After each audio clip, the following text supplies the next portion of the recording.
Hello students, आज हम एक बेहद इम्पोर्टेंट टॉपिक डिस्कस करने जा रहे हैं, ट्रांसफॉर्मर।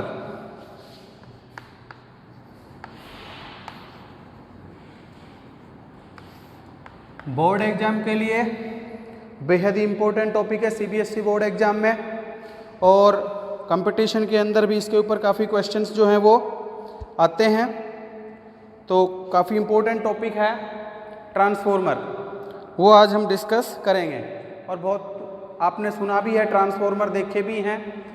गांव के अंदर 3-3, 4-4, 5-5 ट्रांसफॉर्मर वहाँ पे लगे हुए होते हैं, और वो क्यों लगाए जाते हैं वो हम डिस्कस करेंगे कि इसका प्रिंसिपल क्या है, किस प्रिंसिपल के ऊपर ये काम करता है, और इसकी कंस्ट्रक्शन क्या है, वर्किंग क्या है, ये सारी चीज़ें आज हम डिस्कस करेंगे। तो सबसे पहले तो ट्रांसफॉर्मर होता क्या है, तो ट्रांसफॉर्मर क्या काम आता है। देखा होगा आपने, जैसे 11,000 की वोल्ट की लाइन जा रही है और अपने घर में कितने चाहिए, 220 वोल्ट चाहिए, तो 11,000 से 220 वोल्ट क्या ट्रांसफॉर्मर कम कर रहा है, तो एसी वोल्टेज को वो कम कर रहा है। ठीक है, स्टेबलाइजर आप यूज़ करते हैं घर के अंदर, कोई भी जैसे एसी के साथ स्टेबलाइजर लग रहा है, ठीक है, रेफ्रिजरेटर के साथ स्टेबलाइजर लग रहा है, ठीक है, टीवी के साथ पहले लगाते थे, आजकल तो अंदर ही आने लग गए, वहाँ स्टेबलाइजर लग रहा है, तो वो वहाँ पे यदि वोल्टेज कम हो जाती है तो उस वोल्टेज को वो बढ़ा देता है। तो एसी वोल्टेजेस को चेंज करने के काम आता है ट्रांसफॉर्मर। ठीक है, ट्रांसफॉर्मर एक ऐसा डिवाइस है जो एसी वोल्टेजेस को बढ़ा भी सकता है और घटा भी सकता है, इसका काम ये है। तो क्या लिखेंगे, इसकी एक डेफिनेशन लिखेंगे, ट्रांसफॉर्मर एक ऐसा डिवाइस है जो एसी वोल्टेजेस को चेंज करने के काम आता है। It is a device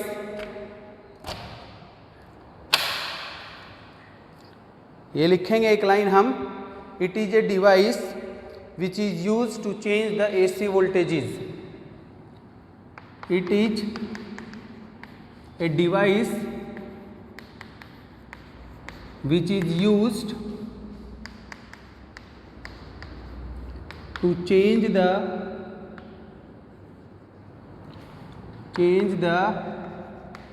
AC voltages। ठीक है, AC वोल्टेजेस को चेंज करने के काम जो डिवाइस आए हम उसे ट्रांसफॉर्मर कहते हैं। एक बात तो हमारी ये हुई।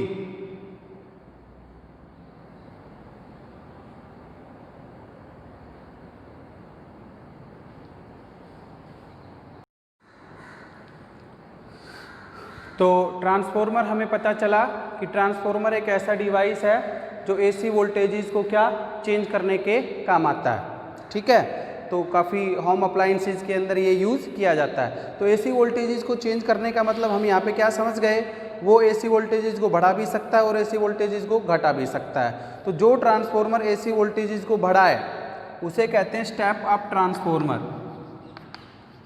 Step up transformer.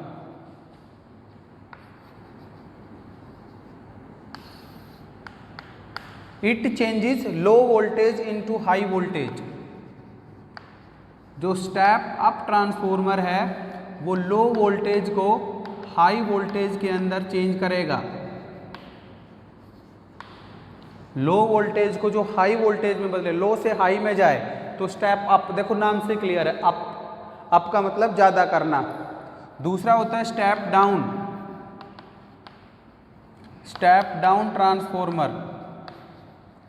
Step down transformer होता है हाई वोल्टेज से लो वोल्टेज में जो बदलेगा। High voltage changes into low voltage. ठीक है, ये ट्रांसफॉर्मर हुआ हमारा जनरल सिंपल सी डेफिनेशन कि ट्रांसफॉर्मर, सबसे पहले तो हमें ये पता होना चाहिए कि ट्रांसफॉर्मर होता क्या है। तो ट्रांसफॉर्मर क्या होता है, एक ऐसा डिवाइस जो एसी वोल्टेजेस को चेंज करने के काम आए। कितनी तरह का हो गया, 2 तरह का हो गया। स्टेप अप ट्रांसफॉर्मर जो लो वोल्टेज से हाई वोल्टेज में बदले, दूसरा स्टेप डाउन ट्रांसफॉर्मर जो हाई से लो में आ जाए। एक बात तो ये हुई। अब इसका प्रिंसिपल क्या है, सिद्धांत क्या है। प्रिंसिपल, इसका सिद्धांत ये है कि ये म्यूचुअल इंडक्शन के ऊपर डिपेंड करता है, बेस्ड। ठीक है, it's working is based upon the principle of mutual induction. It's working is based upon the principle of mutual induction. और यह आपने पढ़ा है पीछे वाले वीडियो के अंदर, म्यूचुअल इंडक्शन और सेल्फ इंडक्शन जब हमने EMI पढ़ा था। EMI के अंदर शायद एनर्जी स्टोर रह गया था हमारा, वो इसके बाद हम डिस्कस कर लेंगे। ये प्रिंसिपल ऑफ म्यूचुअल इंडक्शन के ऊपर डिपेंड करता है। अब म्यूचुअल इंडक्शन होता क्या है पता हो तो यहाँ पे लिख देना। म्यूचुअल इंडक्शन वो फिनोमिनन है जिसके अंदर किसी एक कॉइल के अंदर जब हम करंट चेंज करते हैं तो दूसरी कॉइल के अंदर EMF इंड्यूस्ड हो जाता है। When current changes in primary coil, EMF induced in secondary coil. क्यों? क्योंकि फ्लक्स चेंज होता है। फ्लक्स चेंज होता है तो EMF क्या होती है? इंड्यूस्ड होती है। ये फैराडे ने बताया था, फैराडेज लॉ ऑफ EMI के अंदर हमने पढ़ा था। ठीक है, तो दो बातें यहाँ पे मैंने डिस्कस करी। एक तो ट्रांसफॉर्मर क्या होता है, एक ऐसा डिवाइस जो AC वोल्टेजेस को चेंज करने के काम आता है। दो तरह का है, स्टेप अप और step down. Step up transformer के अंदर क्या करोगे, लो वोल्टेज को हाई में बदल दोगे, और स्टेप डाउन के अंदर क्या करोगे, हाई वोल्टेज को लो वोल्टेज के अंदर बदल दोगे। इसका प्रिंसिपल किस सिद्धांत पे काम, इसका सिद्धांत क्या है, म्यूचुअल इंडक्शन के ऊपर काम करता है। म्यूचुअल इंडक्शन क्या लिखोगे, when current changes in the primary coil the EMF induced in the secondary coil. EMF जो है वो इंड्यूस्ड हो जाएगा सेकेंडरी कॉइल के अंदर। हो गया? तो दो बातें हुई। अब इसकी कंस्ट्रक्शन देखते हैं, कंस्ट्रक्शन के अंदर क्या है।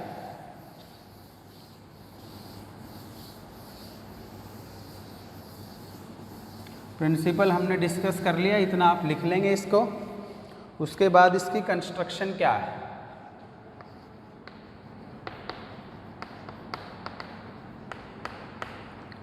कंस्ट्रक्शन के अंदर क्या करेंगे हम, उधर बना देता हूं डायग्राम।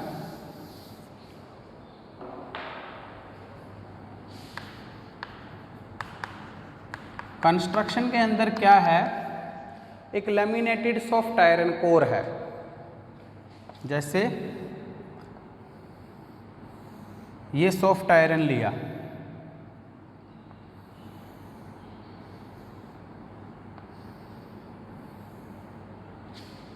ये सॉफ्ट आयरन कोर है और इसको लैमिनेट कर दिया।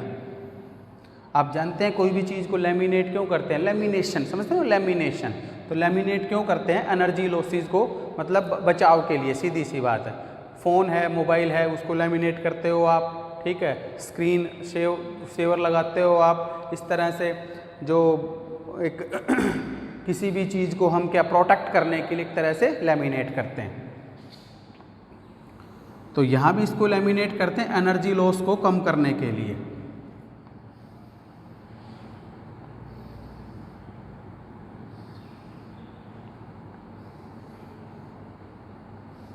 ये लैमिनेशन है।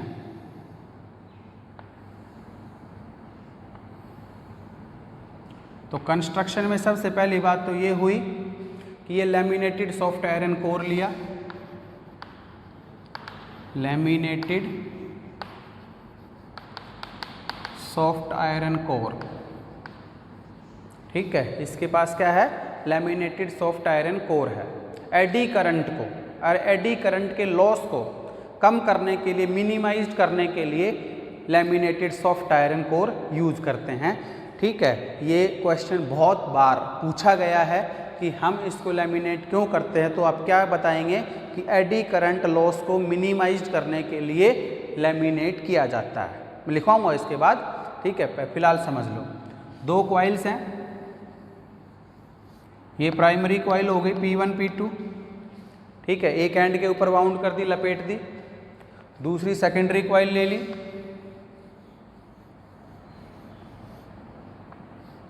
S1 S2 सेकेंडरी कॉइल ले ली।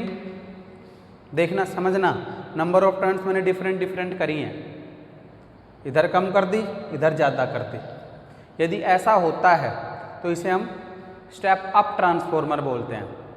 ठीक है, ये प्रूव हो जाएगा। इसके बाद यहाँ पे थोड़ा समझ लो कि यदि number of turns primary coil के अंदर कम है और सेकेंडरी कॉइल के अंदर ज़्यादा हैं तो वो स्टेप अप ट्रांसफॉर्मर होगा। प्रूव करेंगे वर्किंग में। और उल्टा है, इधर नंबर ऑफ टर्न्स कम हो और इधर ज़्यादा हो और इधर कम हो तो वो स्टेप डाउन ट्रांसफॉर्मर होता है। जब भी आप डायग्राम बनाओ, क्योंकि एग्जाम में कई बार वो पूछ लेता है कि जो आपको डायग्राम बनाना है, कंस्ट्रक्शन बनानी है या एक्सप्लेन करना है, वो स्टेप अप को करना है, तो स्टेप अप को करना है तो ये वाला कर देंगे। और यदि स्टेप डाउन का पूछे तो इधर नंबर ऑफ टर्न ज़्यादा कर देना, उधर कम कर देना। ठीक है, इस चीज़ का आप ध्यान रखें। तो क्या है कंस्ट्रक्शन के अंदर? इट कंसिस्ट, थोड़ा बहुत लिखना है, laminated soft iron core on which the two coils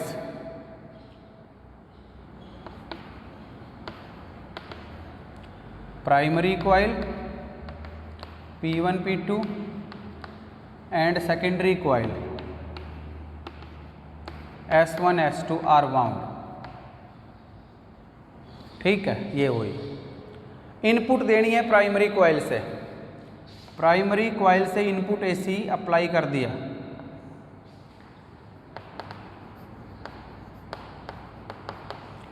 the input AC is given from primary coil and output AC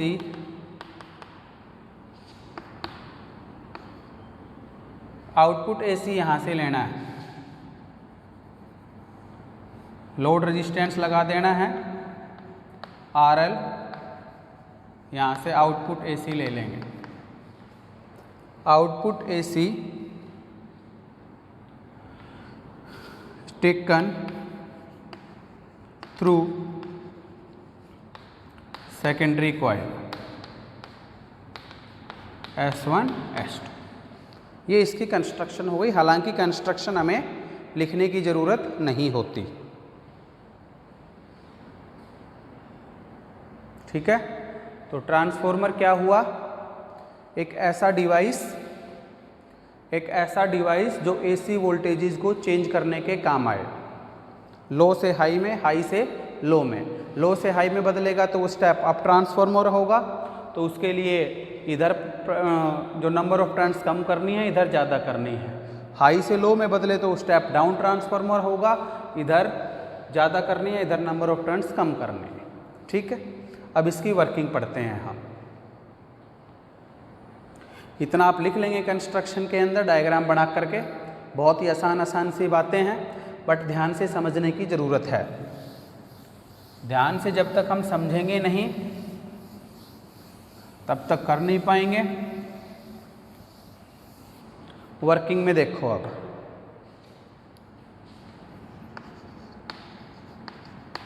मान लेते हैं NP है number of turns in primary coil. Primary coil के अंदर नंबर ऑफ टर्न्स NP मान लिया। NS मान लो number of turns in secondary coil. EP मान लो induced EMF in primary coil, और ES मान लो induced EMF in secondary coil. मतलब क्या था, म्यूचुअल इंडक्शन के अंदर एक कॉइल के अंदर करंट चेंज करोगे तो दूसरी कॉइल के अंदर EMF इंड्यूस्ड होगी। अब जरूरी थोड़ी ना हम प्राइमरी कॉइल के अंदर ही चेंज करें। ठीक है, हम सेकेंडरी कॉइल के अंदर भी करंट को चेंज कर सकते हैं। तो सेकेंडरी के अंदर करोगे, मान लो इनपुट एसी मैंने यहाँ लगा दिया तो आउटपुट यहाँ से ले लेंगे, क्या फ़र्क पड़ जाएगा। ठीक है, तो इसलिए मैंने दोनों ही मान लिया, क्योंकि मुझे दोनों ही चाहिए, कम भी चाहिए और ज़्यादा भी चाहिए। ठीक है, लेकिन change in magnetic flux same रहता है। ये हमने पढ़ा था। म्यूचुअल इंडक्टेंस जो M की वैल्यू आई थी वो तो क्या आई थी, सेम आई थी। तो म्यूचुअल इंडक्टेंस तो करंट के ऊपर डिपेंड ही नहीं करता, कितना भी चेंज करे चाहे। ठीक है, क्योंकि फाई बराबर, जब M हमने पढ़ा था म्यूचुअल इंडक्टेंस, तो उसके अंदर फॉर्मूला था ही नहीं। क्या था? m बराबर ये था mu naught n1 n2 a by l। बताओ करंट कहाँ आया? तो चेंज इन मैग्नेटिक फ्लक्स तो दोनों के अंदर क्या रहेगा? सेम रहेगा। और फैराडेज लॉ ऑफ EMI लगा दो, यहाँ से ES बराबर क्या आएगा? Minus NS D phi upon D T. और EP क्या आएगा? Minus NP D phi upon D T. ये आप जानते हैं, फैराडे लॉ ऑफ EMI था ना, E बराबर क्या था? Minus N D phi upon D T. ये था।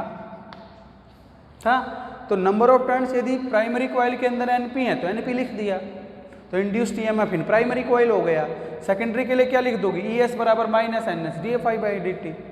ठीक है, हुआ ना? ये समझ गए होंगे, यहाँ से लिखा है मैंने, फैराडेज लॉ ऑफ EMI को यूज करते हुए लिखा है। इसको फर्स्ट मान लो, इसको सेकंड मान लो। ठीक है, तो ES हो गया induced EMF in secondary coil, EP हो गया induced EMF in primary coil. कम या ज़्यादा कैसे आएगा? क्योंकि दोनों चाहिए इसलिए लिया, यूज किया Faraday's law of EMI। First को सेकंड से डिवाइड कर दो, फर्स्ट को सेकंड से डिवाइड कर दो, फर्स्ट डिवाइडेड बाय सेकंड, तो ES अपॉन EP क्या आ जाएगा? NS upon NP। करके देख लो, ES upon EP minus NS D phi upon D T minus NP D phi upon D T.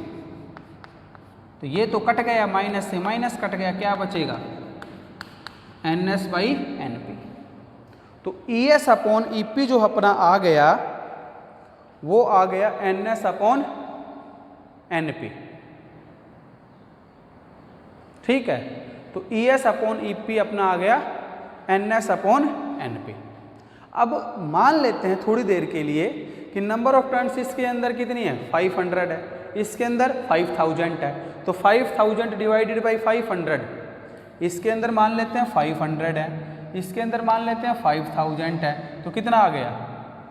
ये कट गया, तो 10 बच गया, नहीं बच गया? बच गया ना? देखो कौन ज़्यादा आएगा, कौन ज़्यादा आएगा? इसको मान लो नंबर को नंबर से डिवाइड करते हैं तो एक क्या आता है? नंबर ही आता है, उसे कांस्टेंट बोलते हैं, और K को बोलते हैं ट्रांसफॉर्मेशन रेशियो। Transformation ratio. ठीक है, अब K की वैल्यू ग्रेटर देन यदि 1 है, जैसे इधर 500 लिया मैंने, कम ली, इधर ज़्यादा ली, तो 10 आया, 10 ग्रेटर देन 1 है, तो ये ग्रेटर देन 1 हुआ तो NS ग्रेटर देन NP होगा। देखो, अरे ये ग्रेटर देन 1 है तो NS डिवाइडेड बाई NP है, तो NS डिवाइडेड बाई NP भी ग्रेटर देन 1 होगा, तो NS ज़्यादा होगा किससे? NP से। ये ज़्यादा हो गया तो आप समझ गए होंगे, ES ज़्यादा हो गया किससे? EP से। क्या हुआ? स्टेप अप ट्रांसफॉर्मर हो गया। शुरू में बताया था कि नंबर ऑफ टर्न्स इसके अंदर कम रखेंगे, इसके अंदर ज़्यादा रखेंगे तो हमें वोल्टेज ज़्यादा मिलेगी। मिल गई? EP से ज़्यादा मिल गई, प्राइमरी से सेकेंडरी के अंदर वोल्टेज ज़्यादा मिल गई, हो गया स्टेप अप ट्रांसफॉर्मर। क्या हो गया? स्टेप अप ट्रांसफॉर्मर हो गया। इसका यदि उल्टा करूं, यहां से समझना, यदि पहली बात तो ये है, और दूसरी बात यदि K लेस देन 1 हो जाए तो NS लेस देन NP होगा, तो ES लेस देन EP हो जाएगा। सेकेंडरी कॉइल के अंदर इंड्यूस्ड EMF कम हो गया, प्राइमरी के अंदर ज़्यादा है, तो क्या हो गया? स्टेप डाउन हो गया।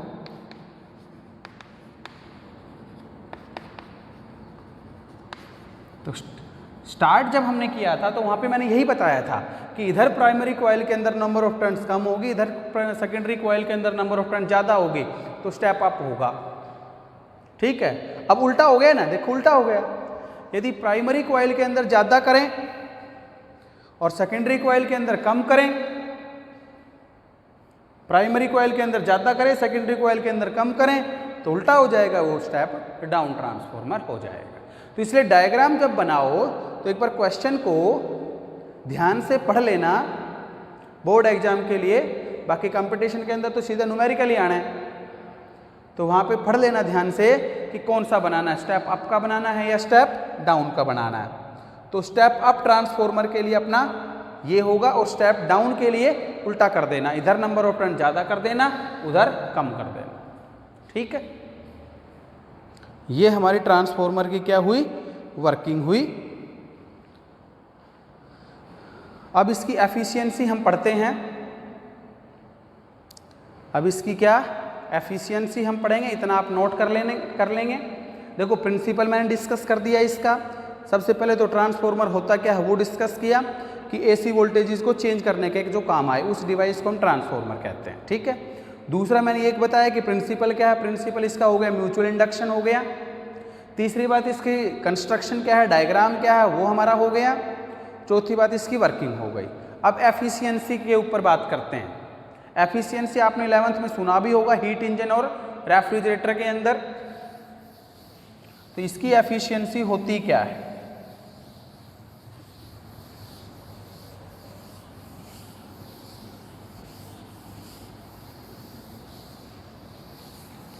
Efficiency of transformer.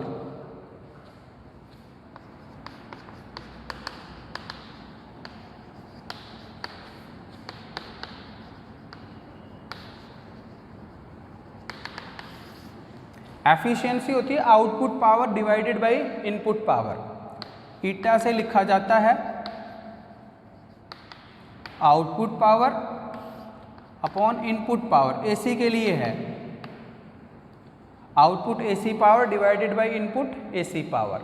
Output power बोलो, मान लेता हूं IS मान लिया induced current in secondary coil और IP मान लिया induced current in primary coil. ठीक है, तो आउटपुट पावर होगी क्या, देखो इंड्यूस्ड EMF कितना है ES, करंट कितना है IS, तो पावर होता है ये V इंटू आई। भाई जो पावर है उसका फॉर्मूला होता है क्या V इंटू आई, या V स्क्वायर अपॉन R या I स्क्वायर R। ये पावर का फार्मूला हमने करंट इलेक्ट्रिसिटी के अंदर पढ़ लिए थे। वोल्टेज इंटू करंट क्या है, पावर है।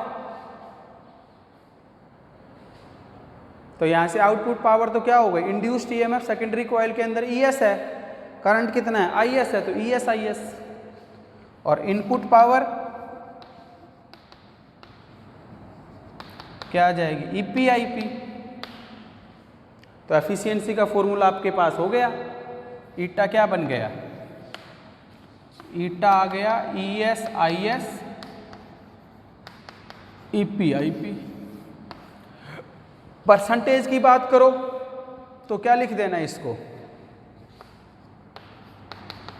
ES IS EP IP और इनटू क्या 100%। ठीक है, परसेंटेज यदि निकालें तो क्या करोगे, 100 से मल्टीप्लाई कर दोगे। ES IS into EP IP into 100%, ES IS divided by EP IP into 100%। तो परसेंटेज आपकी आ जाएगी एफिशिएंसी की। ठीक है, और ये आप जानते हैं कोई भी डिवाइस हो उसकी एफिशिएंसी क्या 100% नहीं होती। कोई भी डिवाइस है उसकी एफिशिएंसी 100% नहीं होती due to of some energy losses, क्योंकि कुछ ना कुछ एनर्जी लॉस होते हैं। लेकिन यदि आइडियल की बात करते हैं तो एफिशिएंसी क्या 100% ले लेते हैं, बहुत नियर अबाउट हो जाती है 90-95। तो वहाँ की एफिशिएंसी हम अप्रोक्सीमेट क्या ले लें 100% ले लें। ठीक है, फॉर एन आइडियल ट्रांसफॉर्मर। हालांकि ऐसा होता नहीं है, आइडियल ट्रांसफॉर्मर एफिशिएंसी कितनी होगी 100%। ये 100% कब होगी, जब ये दोनों बराबर हो जाएं, ES IS बराबर EP IP। यदि दोनों आउटपुट पावर और इनपुट पावर दोनों बराबर हो जाएं तो एफिशिएंसी 100% होगी, जबकि ऐसा होता नहीं है। जबकि ऐसा होता नहीं है क्योंकि कुछ न कुछ एनर्जी के लॉसेज हमेशा होते हैं, इसलिए एफिशिएंसी 100% नहीं होती। ठीक है, इतना आप लिख लेंगे, इतना हम लिख देंगे।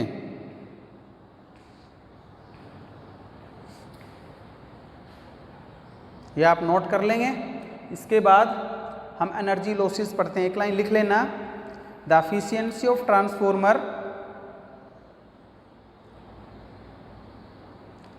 Can not be 100% due to of some energy losses, due to of some energy losses. तो एनर्जी लॉसेज क्या है वो हम डिस्कस कर लेते हैं।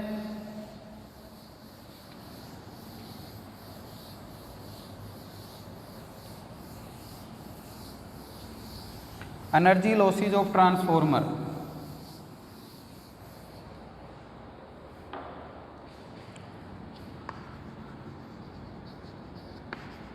Energy losses of transformer. Number 1 copper loss. Copper wire के अंदर हीट की फॉर्म में जो लॉस हो हम उसे कॉपर लॉस कहते हैं। ठीक है, जो कॉपर वायर्स हैं उनके अंदर हीट की फॉर्म में लॉस हो उसे कॉपर लॉस कहते हैं, ये लिख लेना। दूसरा आयरन लॉस,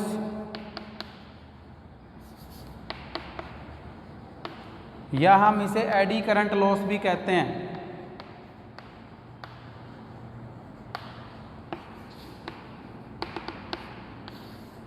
आयरन लॉस या हम इसे एडी करंट भी लॉस कहते हैं। ठीक है, ये लॉस होगा हीट की फॉर्म में iron core of the transformer. The loss in form of heat in iron core of transformer. It can be minimized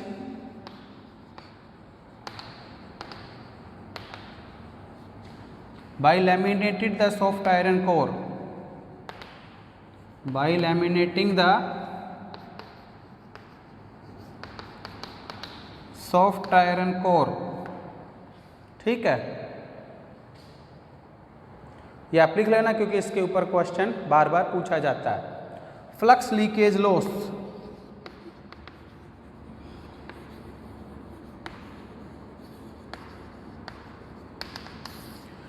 magnetic flux कई बार जैसे इसके अंदर हम करंट चेंज कर रहे हैं, इसके अंदर मैग्नेटिक फ्लक्स चेंज हो रहा है तो वहाँ पे कुछ ना कुछ लॉस हो जाता है फ्लक्स का, हम उसे मैग्नेटिक फ्लक्स क्या लॉस बोलते हैं। हमिंग लॉस, फोर्थ है हमिंग लॉस।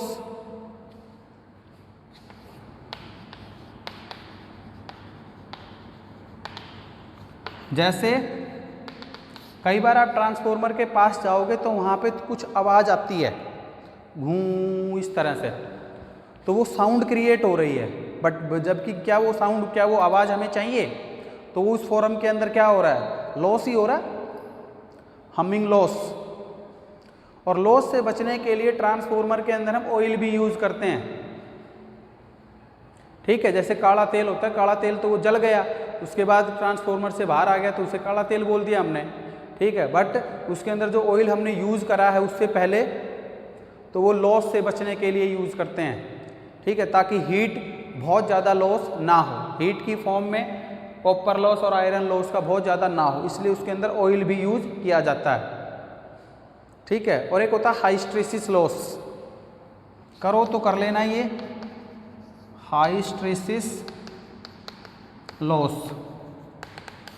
ये इसकी परमेबिलिटी के ऊपर डिपेंड एक तरह से। सॉफ्ट आयरन कोर की परमिएबिलिटी के ऊपर डिपेंड है। तो वो वहाँ पे जो लॉस हो रहा है वो हम उसे हाइस्टेरिसिस लॉस कहते हैं। तो ये अपने क्या ट्रांसफॉर्मर के लॉसेज हो गए। ट्रांसफॉर्मर के ये लॉसेज हो गए, एनर्जी लॉसेज।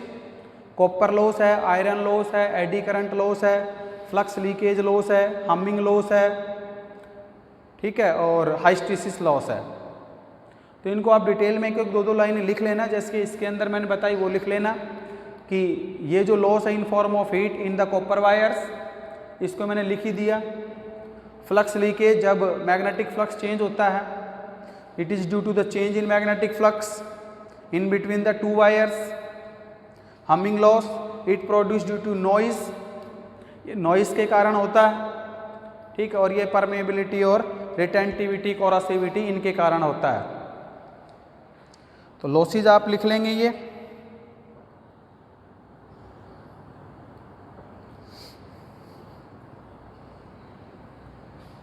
अब इसके यूजेस करते हैं, ट्रांसफॉर्मर के यूजेस कहाँ क्या क्या हैं। यूजेस ऑफ ट्रांसफॉर्मर,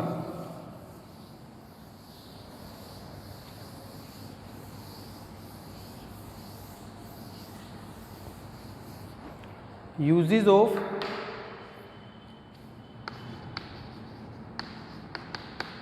ट्रांसफॉर्मर बताया ना।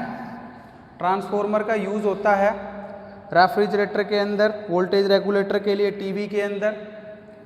Number 1 used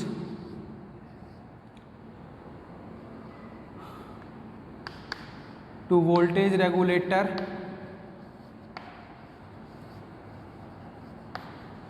in TV, refrigerator, air conditioner, AC जिसे हम कहते हैं, एसी, क्योंकि ये एसी ये अलग है, अपना वाला जो एसी है अल्टरनेटिंग करंट वो अलग है। कंप्यूटर एटसेट्रा, एटसेट्रा लिख दो।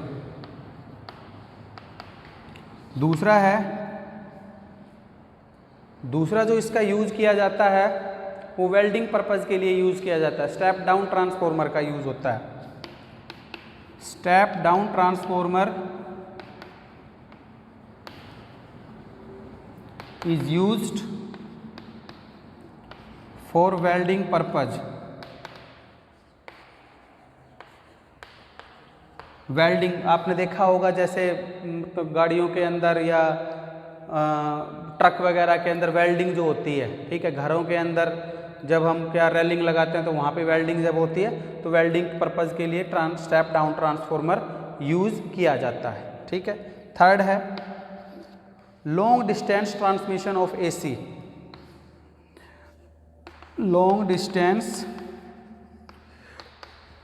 ट्रांसमिशन ऑफ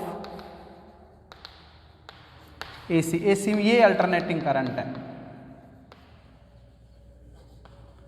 अल्टरनेटिंग करंट को बहुत ज़्यादा दूर तक ट्रांसमिट करने के लिए ट्रांसफॉर्मर का यूज़ किया जाता है, क्योंकि जब ट्रांसफॉर्मर बीच में यूज़ नहीं करेंगे नहीं तो वायर की लेंथ बढ़ती चली जाएगी तो उसका रेजिस्टेंस बढ़ता चला जाएगा, क्योंकि R directly proportional to L होता है, तो वो करंट को क्या अपोज करना शुरू कर देगी। इसलिए लॉन्ग डिस्टेंस ट्रांसमिशन के लिए हम ट्रांसफॉर्मर का यूज़ करते हैं, ठीक है। और विद्युत भट्टी के अंदर इन इंडक्शन फर्नेस,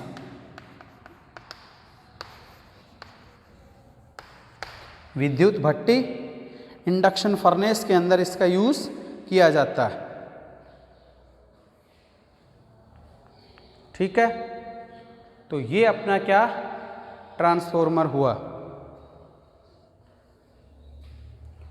तो ट्रांसफॉर्मर इस वीडियो के अंदर मैंने कंप्लीट ट्रांसफॉर्मर जो है वो डिस्कस कर दिया है। ट्रांसफॉर्मर क्या है, इसका प्रिंसिपल क्या है, कितनी तरह का है, और कंस्ट्रक्शन इसका डायग्राम क्या है, इसकी वर्किंग क्या है, एफिशिएंसी, इसके क्या एनर्जी लॉसेस और इसके यूज़, ठीक है। तो इस वीडियो के अंदर मैंने ट्रांसफॉर्मर कंप्लीट यूज़ किया, डिस्कस किया। अब जो नेक्स्ट वीडियो हम करेंगे उसके अंदर हम एसी जनरेटर और ट्रांसफार्मर के ऊपर जो न्यूमेरिकल्स हैं उनको हम डिस्कस करेंगे। ठीक है, तो इससे पीछे वाला जो वीडियो था वो एसी जनरेटर आपने कर लिया होगा, मैंने डिस्कस कर दिया था कंप्लीट, और इस वीडियो के अंदर ट्रांसफार्मर। अब जो नेक्स्ट वीडियो हम बनाएंगे उसके अंदर हम एसी जनरेटर और ट्रांसफार्मर दोनों के न्यूमेरिकल्स हम डिस्कस करेंगे। इसको आप करना। Thank you.